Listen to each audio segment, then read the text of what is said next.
सिर्फ 1 मिनट में बताऊंगा कि क्यों तुम जितना भी पैसा कमा लो वह कम है। तुम जॉब करते हो और टाइम को पैसे के लिए ट्रेड करते हो, लेकिन कभी सोचा है कि पैसा कहां से आता है? सच्चाई ये है कि बैंक जितना पैसा चाहे उतना प्रिंट कर सकती है। पेपर और सिक्के में सिर्फ 3% पैसा होता है, बाकी 97% तो डेप्थ या कर्ज होता है। इमेजिन करो तुम लोन लेते हो घर या कार खरीदने के लिए। बैंक तुम्हें वह पैसा देती है जो पहले से एग्जिस्ट नहीं करता था।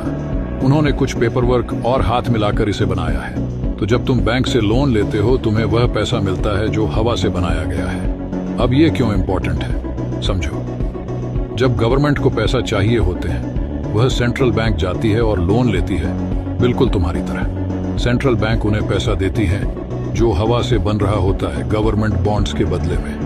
नए बनाए गए पैसे सिस्टम में डाले जाते हैं तो पहले सर्कुलेशन में जितना पैसा था उनका वैल्यू थोड़ा कम हो जाता है और उसे इन्फ्लेशन कहते हैं। मैं तुमको ये क्यों बता रहा हूँ? क्योंकि जब तुम मेहनत करके पैसा कमाने में लगे हो तब बैंक ऑन डिमांड पैसा प्रिंट कर रही है, जिससे तुम्हारी सेविंग्स की वैल्यू कम हो रही है। अब इसके लिए क्या कर सकते हैं? अगर तुम चाहते हो कि तुम्हारा पैसा इन्फ्लेशन के कारण उड़ ना जाए तो ध्यान दो मल्टीपल इनकम सोर्स बनाने पर। अगर तुम्हें यह समझ में आ गया तो कमेंट सेक्शन में 100 ड्रॉप करो।